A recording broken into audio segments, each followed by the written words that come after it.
Assalamualaikum warahmatullahi wabarakatuh. Alhamdulillah kita masih bisa bertemu kembali. Semoga kita selalu dalam keadaan sehat, tetap bersemangat.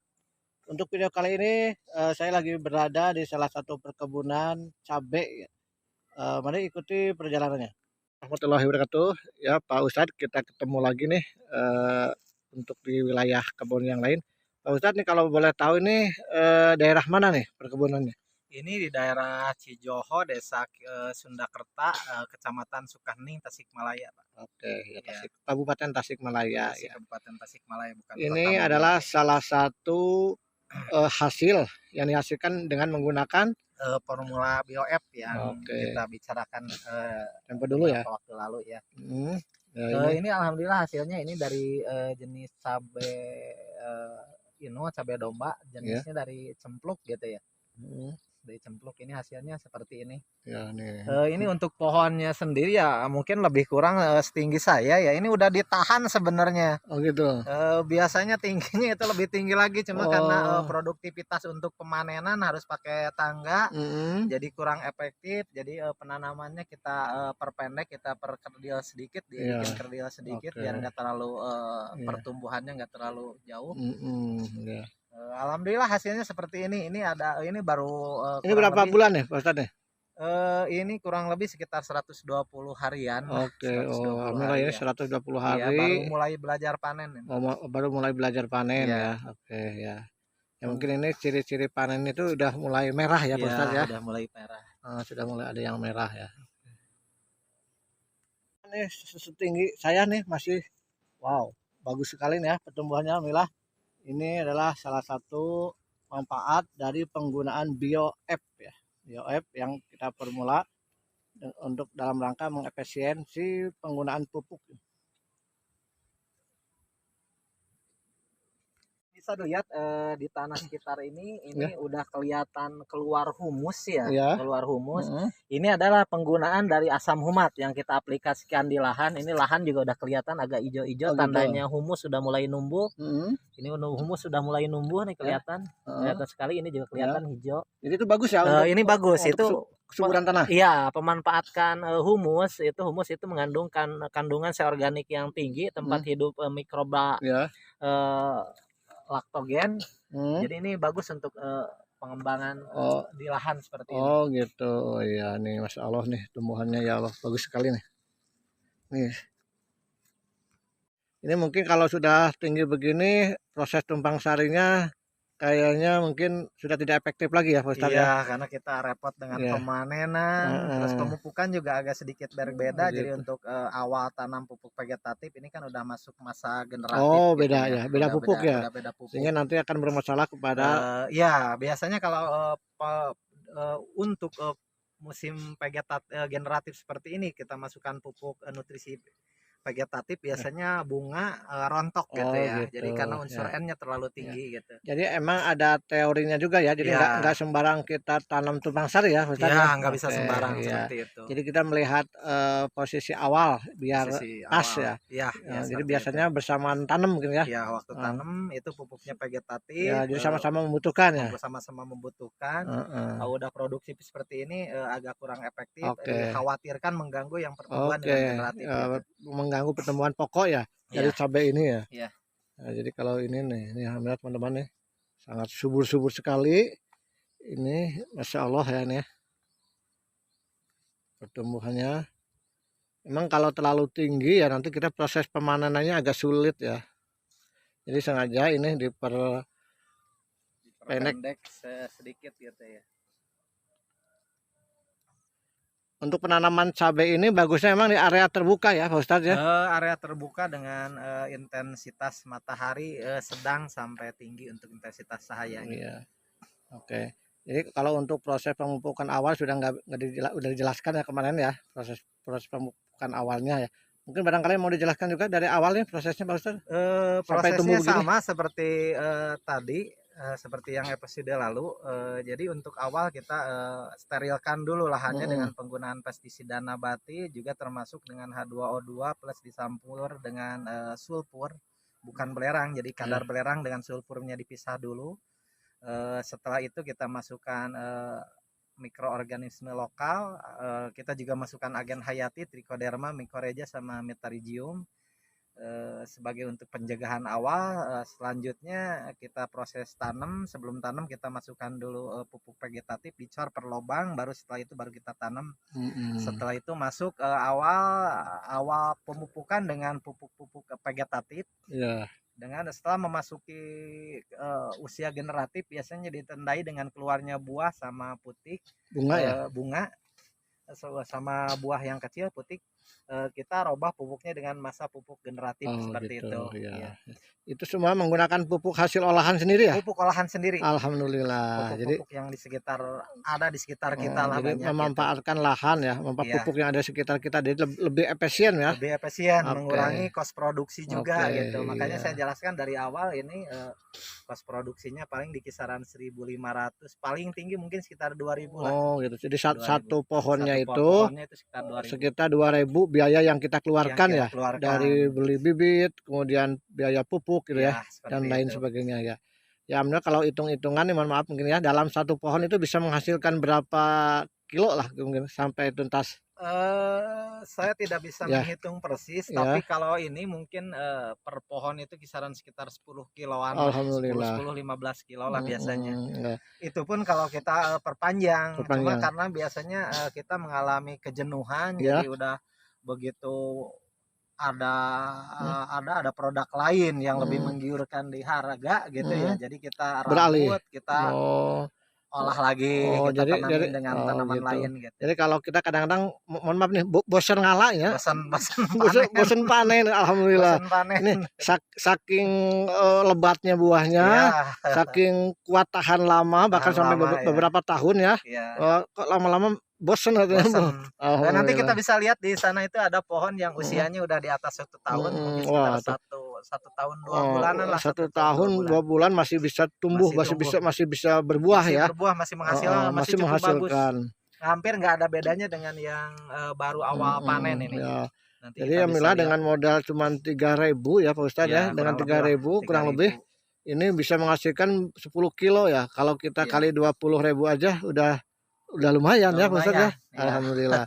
Ya jadi pada intinya ya, para petani jangan kecil hati, tetap bersemangat ya, walaupun sekarang kondisi ekonomi agak sulit, pekerjaan susah, tapi kalau kita mau berkreasi, bekerja, berinovasi dengan menggunakan keahlian kita masing-masing, ya alhamdulillah ini masih bisa dimanfaatkan ya. Jadi jangan kecil hati ya, tetap terus bersemangat ya.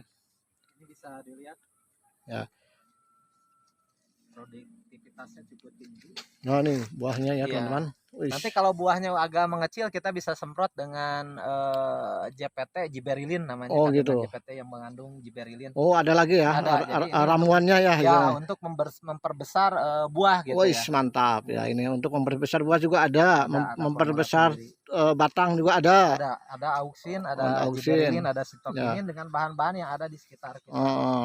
Untuk mempertahankan usia umur juga ada ya, Ustaz.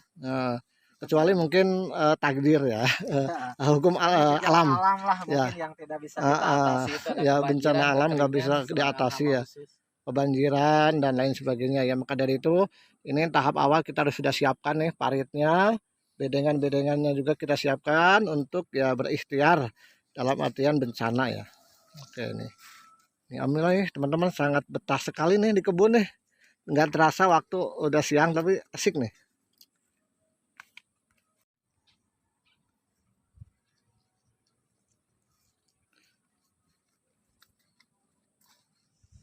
Ini jarak tanamnya kira-kira berapa senti nih Pak? Jarak tanam ini sekitar 60 lah, 40-60. Ya 40, ini ya. 60. Ini jarak tanam ini ya. Iya. Jadi mungkin semakin dekat semakin bagus atau semakin apa, gimana maksudnya? Untuk musim kemarau itu semakin dekat lebih bagus, karena nantinya untuk tanaman ini kan cabangnya itu bisa beradu. Gitu. Jadi untuk memperkuat tanaman. Jadi saling menahan ya? Ya, saling menahan. Jadi pemanfaatan ajir nanti kedepannya bisa kita cabut, kita alihkan, fungsikan di tempat lain. Jadi menahan kalau ada angin ya? Angin ya. Ya gitu. Kita lihat-lihat lagi nih. Inilah gunanya parit ya. jarak antara bedengan satu dengan bedengan yang lain untuk berjalan ya teman-teman, media jalan nih. Karena kita perlu waktu nanti proses pemanenan, sehingga perlu lahan untuk berjalan. Ini tumpang sari dengan bawang daun ya, ini kelihatannya sudah mulai, ini bawang daunnya karena terlalu rimbun, karena naungan cabai sehingga kurang bagus ya. Jadi efektifnya bawang daun itu di usia tanam masih kecil ya.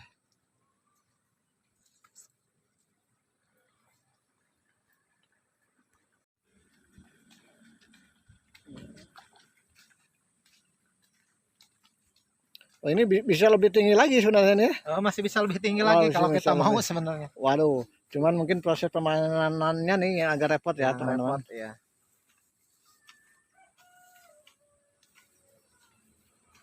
Ya silakan teman-teman, saudara semuanya yang ingin bertani bisa menggunakan nanti media atau obat dari BioF ya.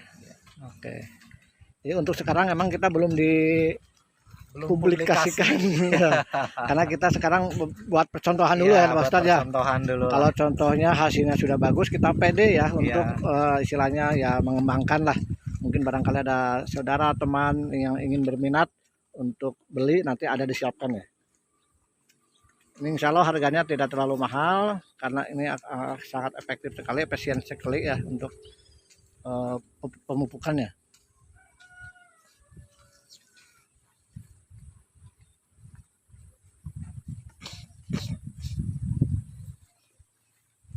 Ini jenis cabai apa Pak Ustadz? Ini cempluk. Cempluk ya. Oke ya, cempluk ya.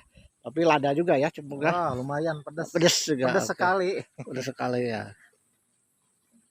Mungkin setara dengan cabai habanero. Ke tingkat kepedasannya. Ini sudah mulai bisa dipanen, ini 1 minggu lagi ya mungkin ya. Ya mungkin 3 harian lagi lah. 3 harian lagi ini sudah ada yang merah-merah nih. Ya alhamdulillah relatif aman ya dari hama ya. Alhamdulillah sih. Sekarang kita menuju salah satu tanaman cabai yang sudah berusia sekitar 1 tahun lebih ya.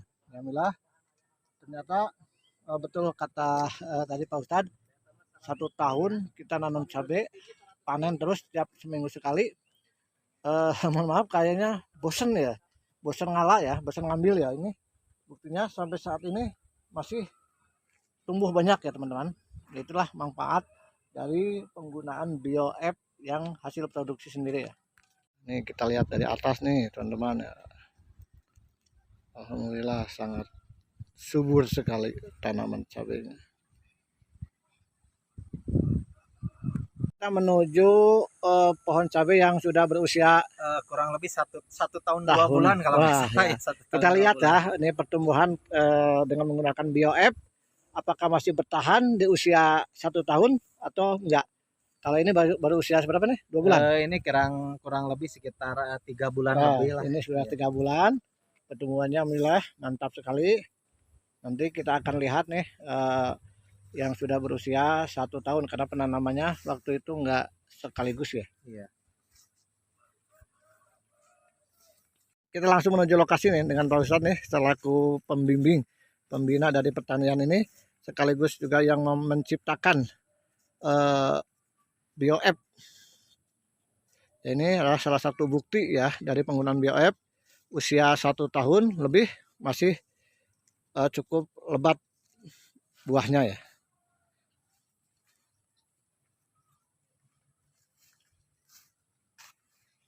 Ya.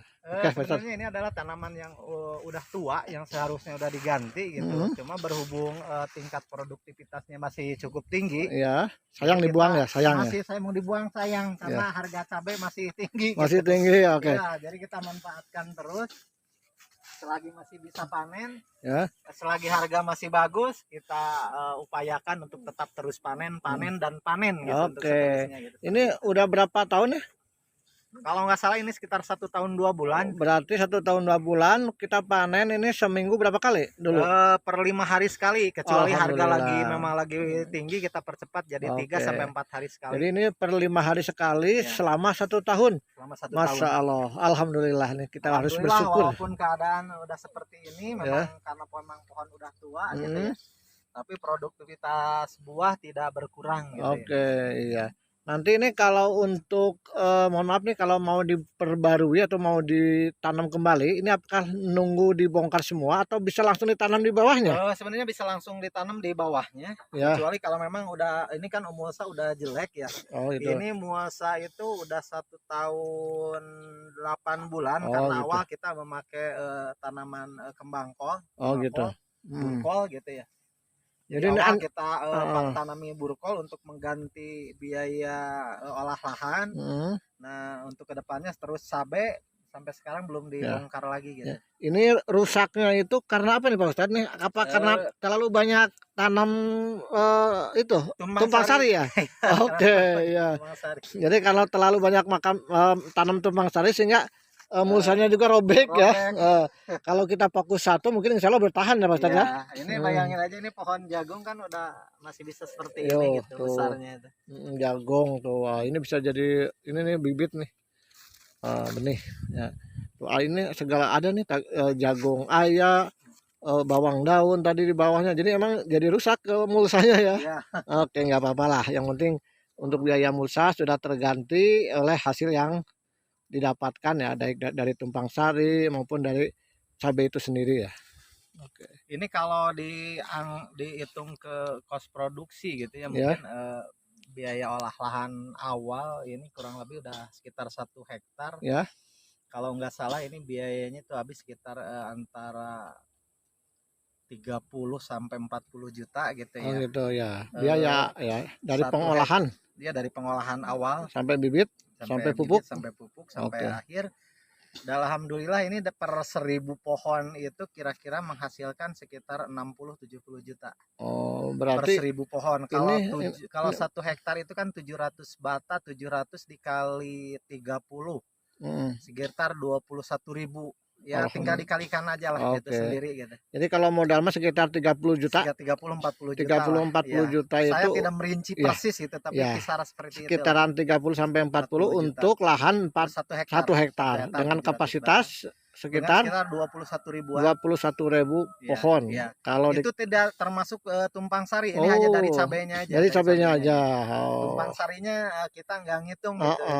Tumpang sarinya bonus ya. Bonus, oke, iya.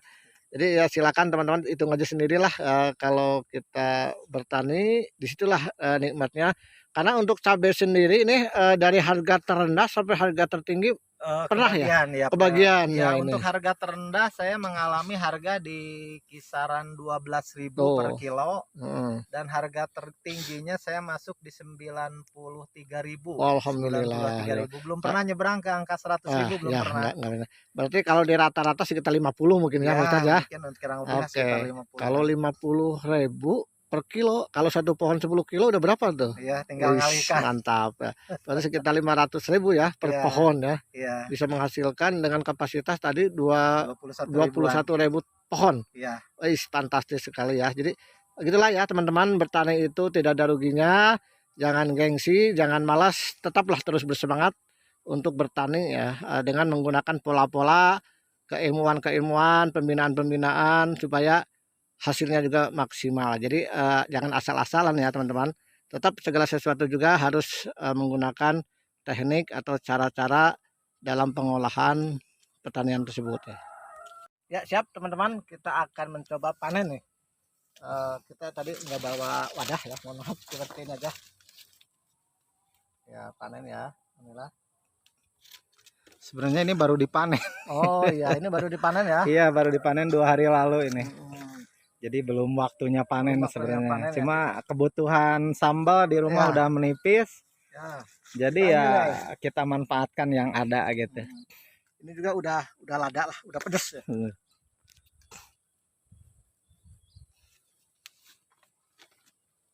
Wah ini lumayan kesel ya ngambilnya ya. Pegel. Pegel ya. Biasanya kapasitas satu orang panen itu dari pagi kisaran jam 7 sampai jam 12 itu paling sekitar 10-12 kilo lah per orang yang udah terbiasa gitu. Kalau Udah belum terbiasa terbiasa ya. mungkin paling hanya dapat sekitar 3 sampai 5 kilo lah. Oh gitu ya. Tapi asik juga nih ya alhamdulillah nih.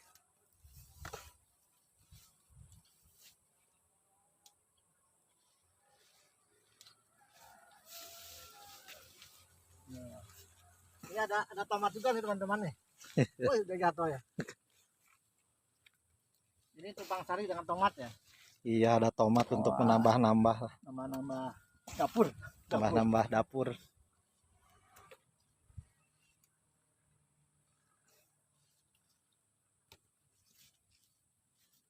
Nah, ini jenis apa nih jenisnya? Beda-beda gimana ya? Iya campur ini ada ini dari Sipon itu dari merek Sipon ya.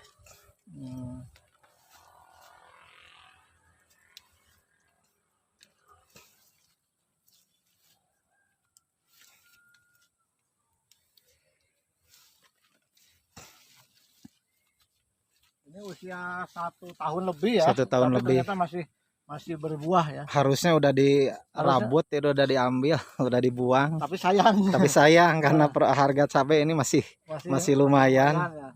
Tapi emang ini masih bagus ini tuh, masih banyak ininya buahnya.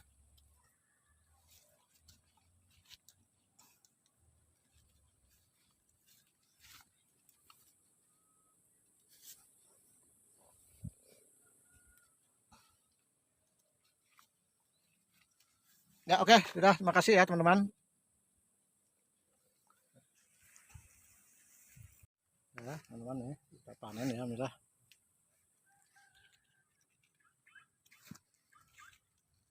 Tomat.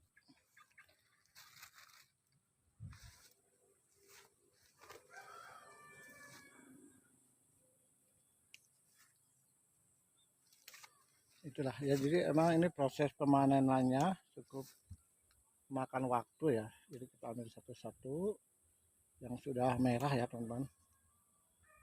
Nah begini ya. Assalamualaikum Pak, punten, sama siapa nih Pak? Bisa dikenalkan? Dengan ISIS. Iya. Ini di daerah mana Pak posisinya? Posisi Tanah ya. tanahnya di daerah Karangmulia, Desa Sundakerta, Kecamatan Sukahening, Kabupaten Tasikmalaya ya. Tasikmalaya. Ya, kalau mulai pertanyaannya sejak kapan Bapak menggeluti pertanian? Awal tahun 2001. Ya, awal 2001 ya sampai sekarang alhamdulillah ya. Ya. Suka dukanya gimana Pak bertani itu? Ya, suka dukanya kalau harga lagi bagus, Ya. produksi banyak, ya, kebeli lah. Alhamdulillah. Lagi ya. Ini kerjasama dengan Pak Ustadz ya. Oh iya, ini ya. yang ngeracun sih sebenarnya dulu. Oh gitu. Yang mengembangkan racun pertanian ini. Oh gitu. Pertanian, Inilah salah satu pelopor pertanian ya, alhamdulillah ya. Hand-hand. Mudah-mudahan ilmunya bisa bermanfaat untuk para petani lain ya. Ya. Jadi mungkin setelah Bapak menggunakan BioF ada mungkin ada efisiensi atau gimana Pak mungkin Pak dalam menggunakan pupuk? Maksudnya pupuk dari hand-hand. Ya. Ya. Oh, iya. Oke, Ya jadi paling enggak mungkin hasil lah bisa terjaga lah. Ya, oke, ya deh. Oke, terima kasih ya. Untuk dibanding dengan petani lain mungkin udah lebih efisien lah, Lebih efisien, ya. lebih produktif lah dibanding dengan petani lain. gitu Jadi ya. mungkin dalam tahap penggunaan pupuknya nggak terlalu repot bawa angkut-angkut lah ya. Ya. Cukup dengan pengecoran air ya pupuk ininya. Oke, terima kasih waktunya Pak ya. Semoga sama-sama. sukses selalu. Ya, oke, lanjut. Pemasaran sendiri mungkin tidak terlalu sulit ya Kang ya. Ya. Karena dengan adanya kualitas hasil barang yang cukup bagus, mungkin para pengkulak para bandar mungkin pada berdatangan ke sini langsung ya.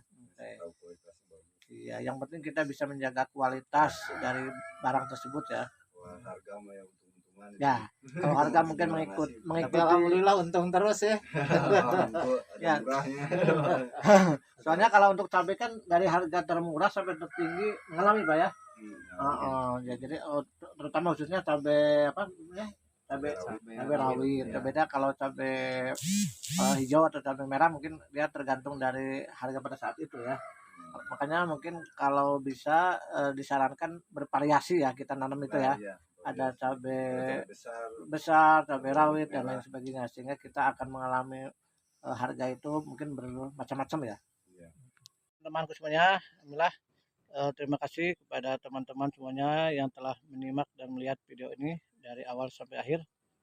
Mudah-mudahan ini bisa menjadi motivasi, inspirasi ya buat kita semua untuk lebih semangat lagi, meningkatkan lagi dalam pertanian. Mohon maaf apabila ada kata yang kurang berkenan. Wassalamualaikum warahmatullahi wabarakatuh.